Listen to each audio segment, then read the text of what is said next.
up, everybody? Welcome to another episode of the Bottom Line on Sports. He's Jeremy Pink. I'm Jean-Jacques Taylor. This is our show about the intersection of sports and money. You know how we get down. We like to start every show with a number. This week, the number is 7 million. And what's that all about, bro? 7 million, yeah, that's the number of viewers who watched the Hall of Fame game football, but the football game between I don't know, I think the Cardinals were playing somebody. I can't even remember The who they're playing. Cardinals and the Panthers. And I can't believe 7 million people didn't have anything better to do on a Saturday night than watch those two I think franchises. it was a Thursday night, but still, Okay. but still, That's the lead uh, into the weekend. So that's no better. but the fact that 7 million people in August are watching the Hall of Fame game, it's just shocking, right? And so I looked it up. I was trying to get some comps for it. So I looked it up. The Eastern Conference Finals between the Knicks and the Cavs this year, which was, a sweep and wasn't the most exciting series, that averaged about 7.8 million.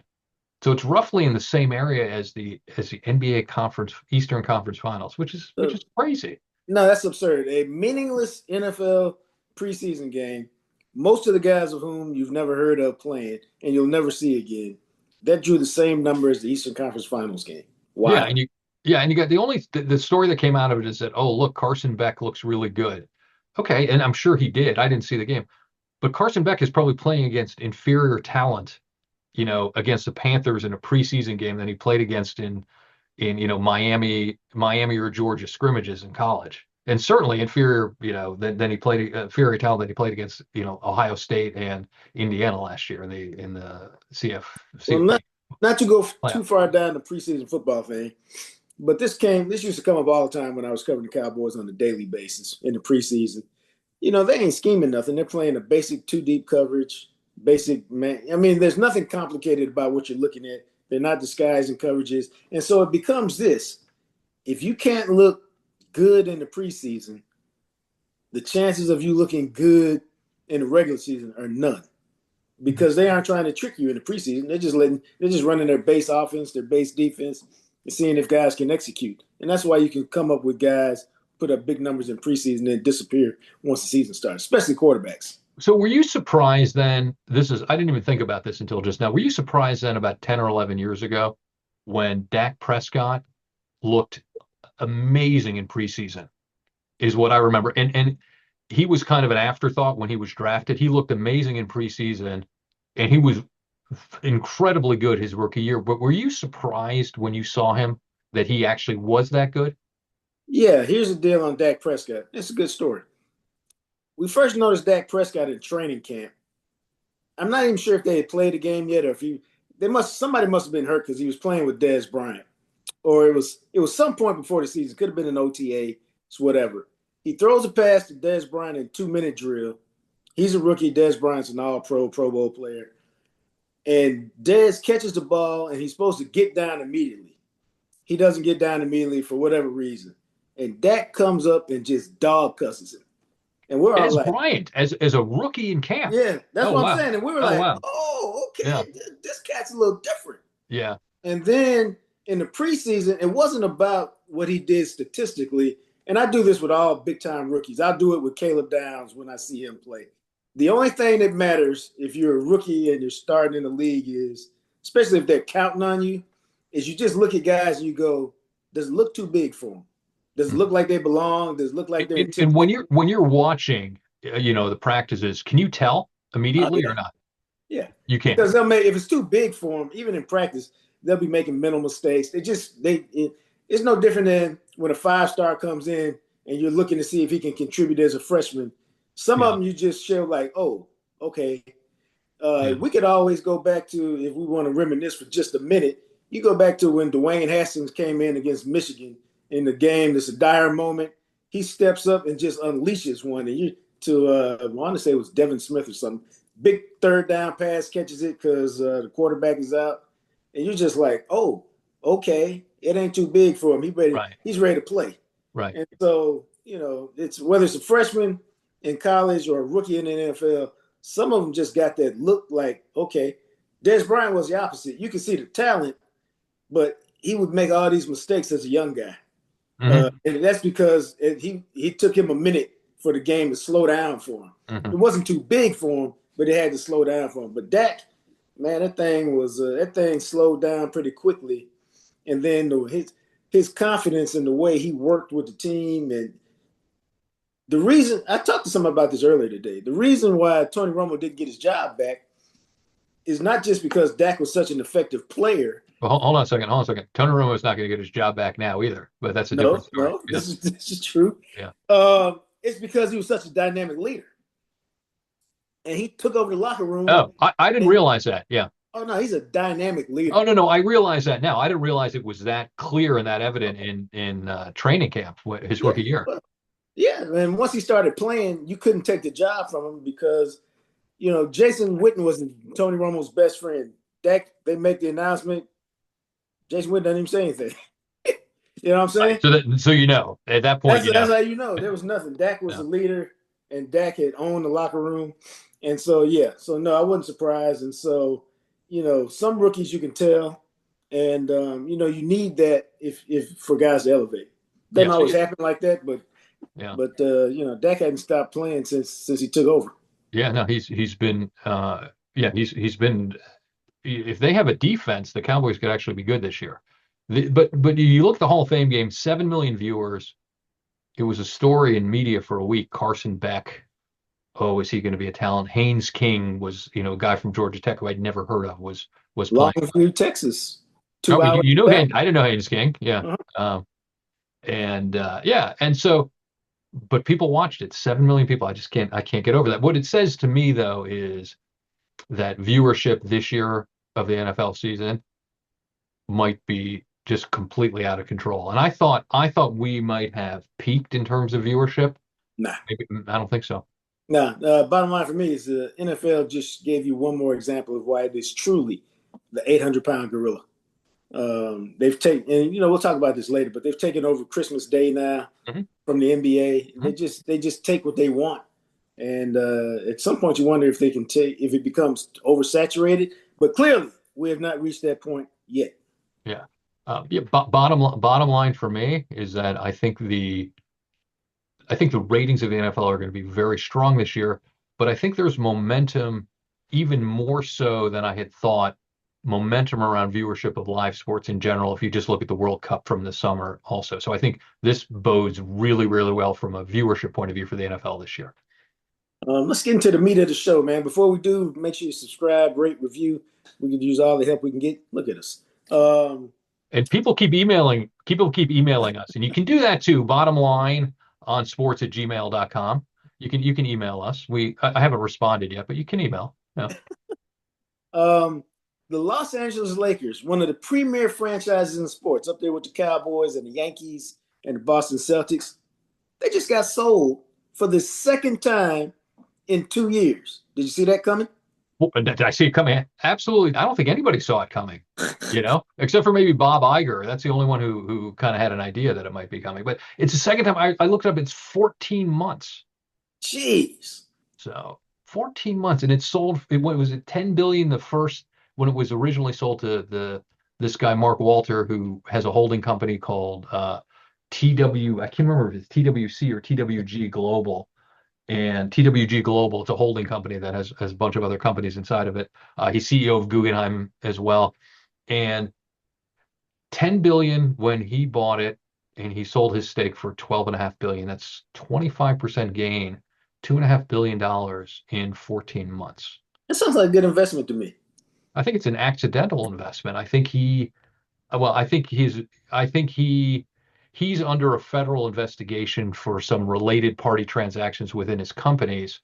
And I think this is a convenient way for him to get out of it, because of that federal investigation, you never know. He might need the cash later, or conspiratorially, maybe the NBA and the other owners kind of really didn't want him to be an owner anymore because he was under some sort of federal cloud. Again, total speculation on my part, but I think if you get an offer of $2.5 billion more than you paid for it 14 months ago, even if it's the Lakers, and especially if you're under federal investigation, I think that's why the sale happened. Well, yeah, I mean, I think anytime, the interesting thing to me is that most of these sales, if you look at CL Seahawks, that thing took years. most of your sales, even when the Cowboys were sold way back when in 1989, that took several months to get done. This thing, and Ramona Shelburne from ESPN has a piece out on it that you can check out on Yeah. ESPN.com. This thing happened in literally like 72 hours, which is unheard of. Okay, here's I just thought of it. Okay. We've had two transactions related to the Lakers in the last couple of years that came out of nowhere and happened in a couple of days. Luka getting traded and this. Yeah, I It's ain't pretty trying to. remarkable. I hadn't thought of that until just now. Wow. And that is crazy. And by the way, a lot of people are questioning the value of the Luka trade now. Well, that's because they haven't built a team around him. Luka is the problem is not Luka. You just have to build the proper team around Luka. If you do that, you'll get where you're trying to go. If you don't, it may be a series of great nights for him, and the team may just be average. I know you're a Luka fan. I think Luka might be the problem. But That's a that's a conversation topic for for another another day. that's a conversation for another day. So so are the Lakers worth 12.5 billion, do you think? A wise man once told me you're worth what anybody What the was market thinking. tells you you're worth, yeah. Yeah. So I thought, I guess, yes, they're definitely worth that. I might have been surprised they didn't go for more because, again, they're one of the iconic Mm, mm, franchises in mm. America. So They if got a they want logo that's known all over the world. yeah, but if they want so what do you think then? If they went on the open market, if it was out there that Walter was selling, what do you think they would have gone for? Dude, I mean, we're pinching pennies here. I could see him going for another 2.5, 3 million, 15, 16. Yeah, Because I think again, this yeah, I was think a you're quick right. sale. This wasn't like, hey, everybody, I'm ready to sell. Come make me an offer. Because I guarantee you, and I don't know these things. Somebody read the Wall Street Journal or something the morning of the sale and said, the Lakers were for sale? Of How come I course. didn't know? Of course. It's like what would you if Luca was on the open market, what would Luca have gone No, for? exactly. Yeah, There's somebody screaming that night like Luca was available. of We'd have given you course. this, and this for him. And so somebody would woke up screaming, talking about I can't believe they sold the Lakers for only 12.5 million. I'd have spent whatever to get a crack at the Lakers because you can do so much with the franchise if you're smart. And I think they ended up with Kushner and Bob Iger, who used to run ESPN a couple different times. I used to And run so Disney. yeah, Oh, Disney, yeah. bigger. I was going to say bigger than ESPN. And so if you put Disney and ESPN and think about it, he should be able to put together a team that knows how to maximize whatever the Lakers can do. There's no reason really the Lakers, their history, their success shouldn't be able to kind of do what the Cowboys do in terms of own everything that Mhm. has to do with marketing and making money in the NBA landscape. Well, the Lakers are both a business, and you're going to get savvy people in business who want to try to make money. But the Lakers, like a lot of other media organizations, including not media, sports franchises, like the Cowboys, for example, are vanity plays, are plays, and I think that's why the value of them is often not. It won't rely on traditional financial metrics to determine the value of these businesses. There's other metrics, there's other psychological things and factors that come into play when people buy them and pay this amount of money for them. So I think you're probably right that if it was on the open market, first of all, there would have been an enormous bidding war for this thing. Yeah, no, there's no doubt about that. And it'll be interesting to see if they make any. Okay, they sold the team. Will there be substantial changes? Will it be negligible? Will we not even know? Because if you think about it, Jerry Jones is a very visible owner. The other 31 NFL owners in general are not very visible. Mhm. Like, for example, how many owners can you name? Yeah, You could probably name 10, but there's maybe, 32 teams. maybe. I mean, yeah, maybe. Okay, let's go through this very quick exercise. You got Jerry Jones. You got well, no, he's dead. Uh, Yeah, you think I'm the one who's I was going? thinking Wayne Huizenga, but he's dead. He's Stephen not Ross, right. he owns Ross, the right? Dolphins. The Pagula family owns the Bills. Yeah, that's right. Jess Pagula, her dad. You know, okay, I don't want to do this anymore, Yeah, John. yeah, I know. Me If I neither. thought about it, I'm I like could really probably think drawing. of I'm 10, really drawing a blank. Yeah, but maybe. What I'm saying is we don't really. And now I go. How many NBA owners can you name? And I would say Mark. Well, he ain't the owner no more. yeah. Uh, and I forgot. I know the Mavericks owner, but I'm having a whole mind. Matt Ishbia owns the Pistons. That much I know. You know. I have no Uh, idea. well, no, Mickey because Harrison owns yeah, the yeah. You know the Heat. owners who either make the big mistake or are intentionally in the public eye. James Dolan. Of course, James Dolan. But what's interesting about the Lakers and Walter is that they also own essentially the Dodgers. And from what I can tell and from what I understand, they were trying to almost merge the two organizations in a certain way. Not they were obviously distinct, but there was clearly philosophy and clearly some overlap between the Dodgers and the um, the Dodgers and the Lakers. So do you think that this means that the Dodgers might be on the block soon? I wouldn't think so. Well, just because I mean, Stan Kroenke's got two or three teams. I think he owns the Rams and the Yeah, Nuggets yeah. and I don't either. the I don't Avalanche. either. But the Dodgers.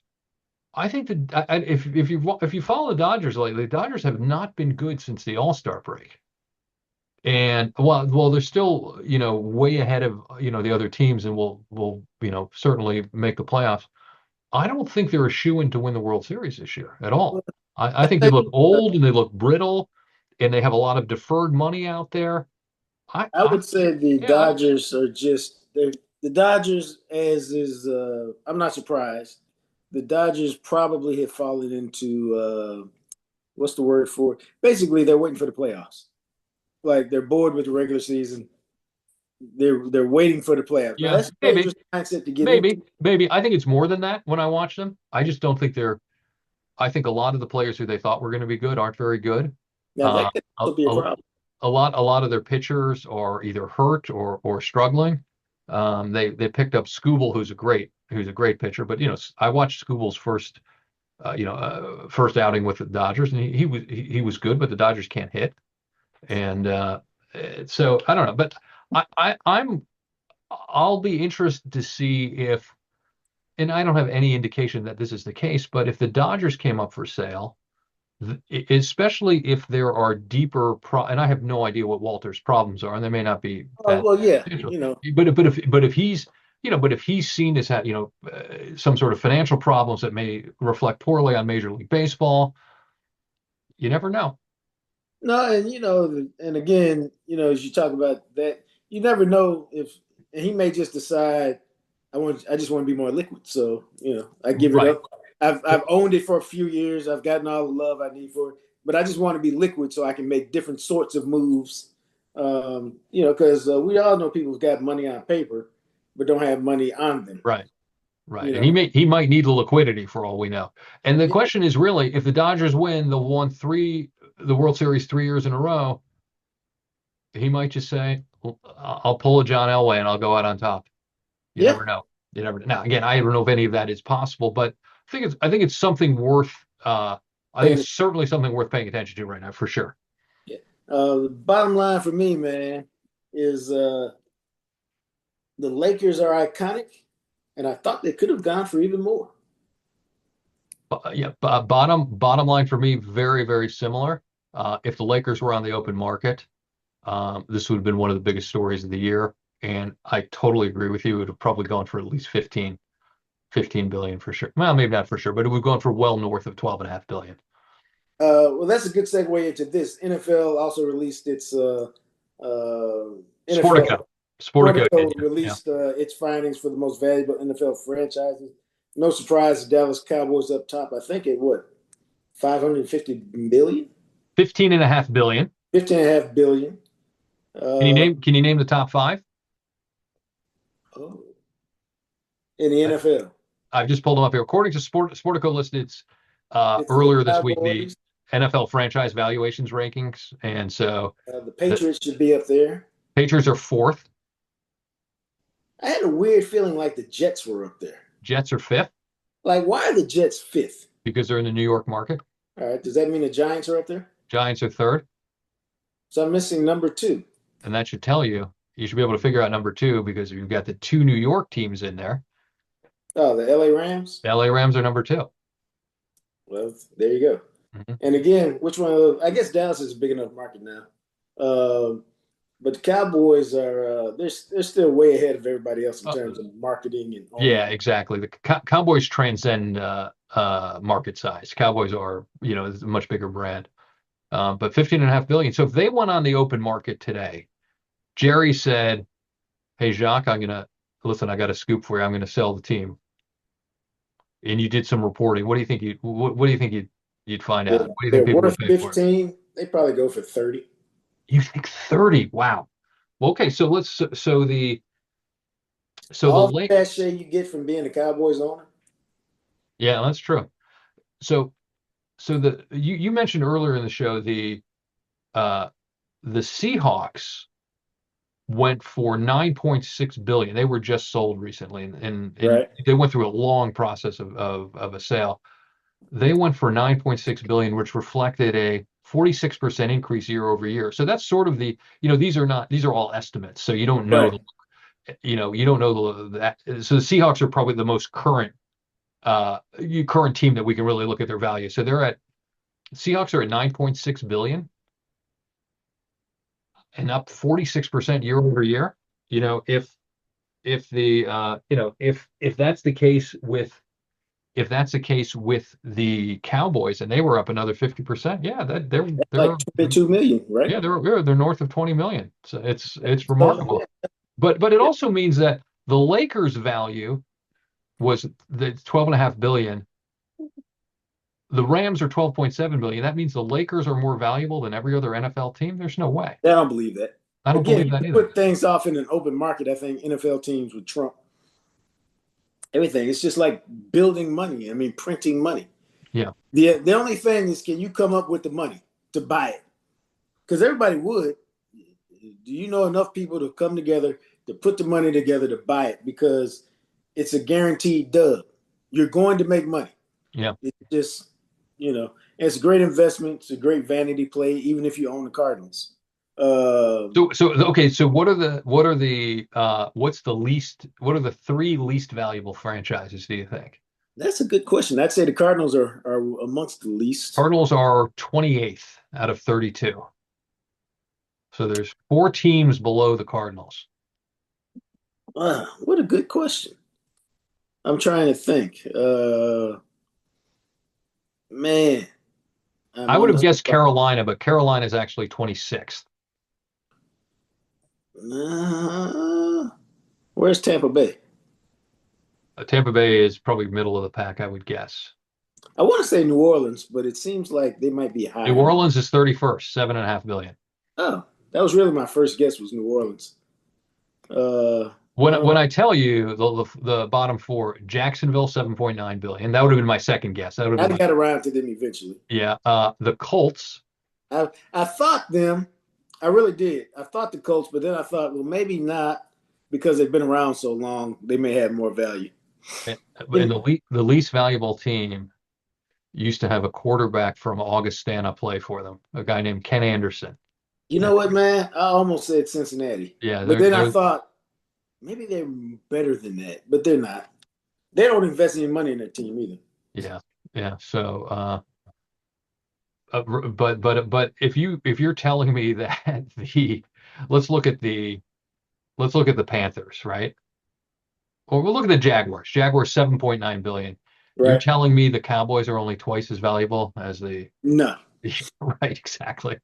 no. Right, right. So And that's what that'll I'm saying. yeah, In an open market where everybody knows it's available, the numbers just will just skyrocket because somebody wants to win and somebody wants it and somebody's going to do whatever they can do to get it. And that's just going to drive the price up. when do valuations peak? What's going to be the turning point where valuations peak? See, the thing about it is normally I would say if they got a situation like baseball where there's some labor strife, but the NFL players and owners have figured out, oh, there really is enough money for everybody. And no, it's not perfect, but from a player perspective, you now have a number of players making 25 and 30 million a year. It's not the NBA, but you can get paid in the NFL now, money that's hard to blow Hmm. in a lifetime. And so, as long as they keep it like that, I think I think the thing that we talk about all the time is oversaturation. Yeah, that's exactly what I think. At some point, you just gave it too much to us, and we just quit caring so much. But dude, it's just I don't know that they can give you enough, and that's what they do. They keep testing the. Here's what might happen, man. I think they got to be real careful about. They have this boner to expand into Europe, and like you're just being greedy. You don't need Europe. Like you don't see the EPL going, "Hey, we got to get us a team in New York." No, the EPL is fine. Yeah. Like you don't, we'll dip over here and play, but we don't need the U.S. We don't need North America. We good over here, and I think it's dangerous just to want to go to Europe because the time zones don't fit. It just doesn't make sense to be trying to have teams over there. Taxes, money, citizenship, all of that stuff is a pain in the ass that you don't need. They seem determined to have it, but you Yeah. don't need it. Yeah, And I that think to that, me, yeah, I agree. I was going to say two things that I would be concerned about were oversaturation, and what I would say is internet over international expansion. I think having a couple of London games or a couple of European games yeah, is good precisely for the reason that you say, because you can get early morning TV windows in the United States, and yeah, people watch that. I can tell you, shockingly enough, I was in Las Vegas uh, for one of it was when Kansas City, this is a couple of years ago, Kansas City was playing a London based game. So I was in Las Vegas, and those games usually start around 9:30 Eastern, so that's 6:30 in the morning Las Vegas time. right, I happened to be I was staying at a casino in LA, and in Las Vegas, and I happened to be awake at 6:30 in the morning, not because I was gambling or up the night before, because I'm the most boring human being on the planet, but because I wake up early and I said, "Oh, I think I'm gonna go eat." I actually said, "I think I'm gonna go eat breakfast in the casino, and maybe I'll wander over to the sports book. There can't be anybody there. I'll wander over to the sports book and eat breakfast." The place was swarming with people. The sports yeah, book was swarming. Everybody was watching. I don't know if you spend much time in these in sports books, but no, usually have these gigantic screens in the middle, and the place was completely packed at 6:30 in the morning on a random Sunday in November watching the London games. So that's when and certainly there's good viewership numbers, but that's when it hit me. And I said, Europe makes sense because that's a window that's untapped. Like you were talking right. earlier about, oh, let's have the NFL take over Christmas Day because that's a window that the NFL hasn't tapped into yet. It's No, amazing. It's amazing. I'll never forget that. Jacques, it was swarming with people. You would have thought it was, 11:30 at night. It was and it was the sports books that were swarming. The uh, sports book was just swarming. It was amazing. I'm not even surprised, man. I'm not even surprised. Bottom line for me, man, Cowboys could easily go for 30 million if the Lakers went for 12 and a half. But bottom line for me is, Jacques, I think you and I should get a consortium together and we should go buy the Bengals because they're the cheapest team. That's the only Let's one we could maybe afford. let's do it. All I've right. got 100K I can invest. All right, I've got 101. So we're at 200K. We're at 201,000. So we need about 10 billion more, and I think we're there. So if anybody's listening, we're willing to be minority partners. Yes, me literally. Uh, that moves to our favorite topic of the week: the Ohio State Buckeyes preseason All-American team comes out. Two Buckeyes on it. Yeah, ESPN released its preseason All-American team, and two Buckeyes. One is Jeremiah Smith. Julian saying is the other one. Julian Sayin is the other one. Makes sense. The best news I heard about Julian saying, and I haven't seen it, I just heard it or read it, is they say he looks like a grown ass man now. Oh, good. He needs to. Yeah. His teammate, one of the offensive linemen, said Julian looked like a little French girl last year. And he said, now he looks like a man.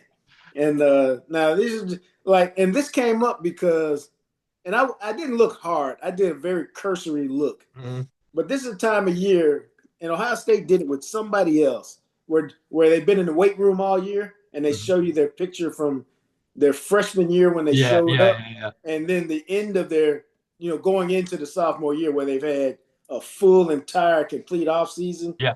and you're like, oh my god, some of these guys. And so they basically said that about saying they say he's up to 210 pounds, and he looks like a grown ass man because he probably played at 195 or 185 last year. Yeah, yeah. Let's hope. Let's hope. I mean, it's amazing. I'm sort of the typical pessimistic Ohio State football fan, even though Really? I know it's shocking, even though they have, year in and year out are a fantastic team. Although we have to talk about college grades in a minute here. But because you saw the story that I sent you the other day about, you know, college grades. But I saw there's a story out that says Arthur Smith is impressed by Julian Sane. That's why he wanted to be in Columbus. That scares me. You know, Well, Arthur Smith scares me. that's what I'm saying. If Arthur Smith is assessing him that way, that worries me more than His anything else. offense has been boring and pedestrian wherever he's been. Yeah, To me, now hopefully, now he keeps getting hired, so clearly somebody likes him at yeah. the NFL level. Hopefully, that'll translate. And I didn't like the Matt Patricia hire. Matt Patricia turned out to be a terrific hire last year. We'll see if we can replicate it. So hopefully, I will feel the same way about the Arthur Smith hire I hope so. when I it's hope all so. said and done. Like, God, I thought it was a terrible hire, and look at Ryan Day. It turned out to be a great thing. Yeah. It's Yeah, so let's hope. But when I see a lot of the preseason non-Ohio State pessimistic fans like me, Ohio State's getting a lot of love across the board. People are seeing Yeah, them, I and think. and I don't again I'm not trying to be so negative. They have a very difficult schedule, and I think that they have I think they're 50-50 to make the playoff. Um, but if they do make the playoff, they're not going to be, they're going to be a 6, 7, 8. They're not going to be in the top four. Well, yeah, I don't. Let me see. There's a couple ways to look at that. You know, somebody said somebody, and I can't remember who said this. Otherwise, I give them credit. They said last year Ohio State was such a dominant team, they really didn't get tested very much until they played Indiana, until they played got into Miami. Miami. They go, that won't be the case this year. They go, if they That's can true. win enough games, whether it's 9 or whether it's 10, to get into the tournament, um, especially if they struggle a little bit early and then come on late, they're going to be a tough out because they will have been battle tested and played some of the top teams in the country. Um, Now, in doing so, I did have one thought about Arthur Smith. You and I both have expressed concern about their ability to run the ball and the run game and this and that. Mhm. Well, I will give Arthur Smith credit. His team do know how to run the ball. Matter of fact, that's why I didn't like him. Sometimes they run the ball too much; they're boring. But if he can figure out how to get a running game going with Ohio State, um, we know they can throw the ball. If he can get a running game going, that will give them the Yeah. balance they need. And again, if you go back to when they won the national championship 2 years ago, it's because they had two dynamic running backs, and you never caught a break because one of them was always on the field. And you had a monster quarterback who could pick up three Yeah, three to five because yards at any time. again, Will Howard was not a great quarterback. No, He was a perfect fit for that team because he's a veteran and he was a big guy at 6'5", and he could 230. run. He was Yeah, yeah, he could run. Yeah, if you needed 10 yards, he could scramble and get you 10. right. And yeah, they didn't have that last year, or they did have it in Lincoln Kleinholtz, but for whatever reason, they got him I know, I already know, I know, and refused to put him in the I game. know, That's I know, I one of the know, great mysteries I have. I know. He's at Louisville. He transferred to Louisville, I believe. I think he's good. I think he's a good player. Yeah, Now, hopefully they'll get a chance to play. now, the other story that is not down the center of what we usually talk about, but I had texted you the other day, is that starting in 2027, and I thought you gave a much more colorful response than I would have given. Starting in 2027, the Ohio State's rival school to the north Yes, of 3 hours. us, to the north, you know who they are, um, is going to not give grades to freshmen the first semester. for mental health reasons. And you're going to get either, and they're not even doing it pass, they're not even calling it pass fail. They're calling it pass or no credit. So what do you think about that, Mr. Taylor? Dude, man, we're raising a society of soft people. But I am, This is and what I it's wanted. Yeah. terrible. I remember driving. I remember driving my son to school, not to school. I remember driving him to football practice in the seventh grade. His first practice, and he played. He was going into a school where they are a Texas football power, and he had played football his whole life. Wanted to play. Was all he's. This is what I want to do. I love it. Mm-hmm. And I remember that drive, and I said, "Hey, I just want to make you aware of this. The time where everybody gets to play is over, man. You've always been good. You've always been a starter, but I promise you, if you play hard and do what you can, you'll be fine. But the coach is not going to put you in the game because everybody needs to play. You have to earn what you get, and just be aware of that, and do the best you can. We'll see how it turns out. But I wanted to remove the illusion of, well, how come I didn't get to play? Because you ain't good enough, That's right. or or you didn't show the coach something he wanted to see. And I always felt good about that. And when he got to play, he knew he had earned whatever he got, and there were no participation trophies.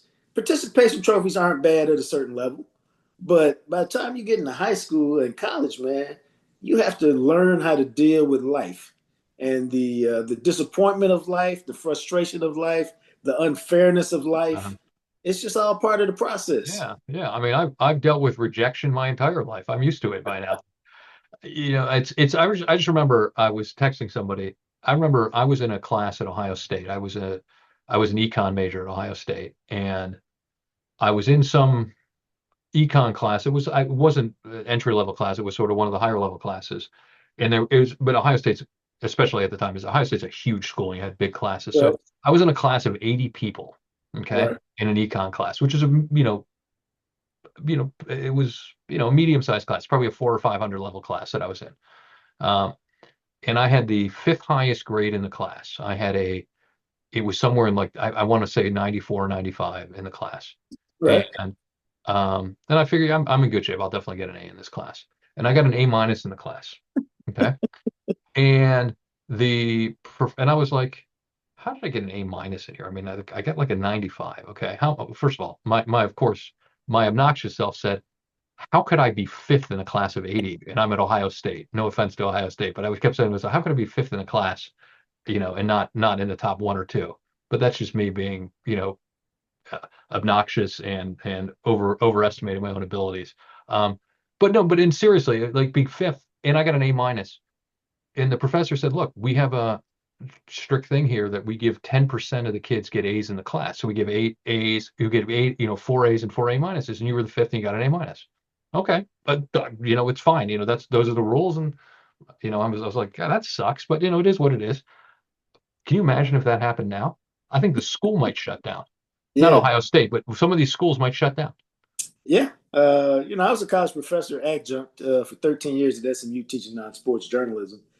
And I had all kinds of students, and I used to tell them, you get what you earn. I'll help you along the way. I want you to Right. succeed. But ultimately, at the end of the day, you get what you earn. And, and sometimes they didn't.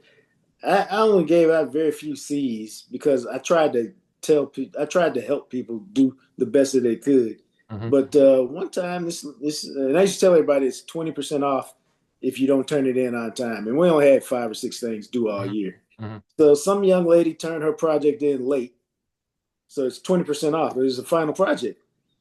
And then she got a B on it. Hmm. So she went from like 83 to 63, Hmm.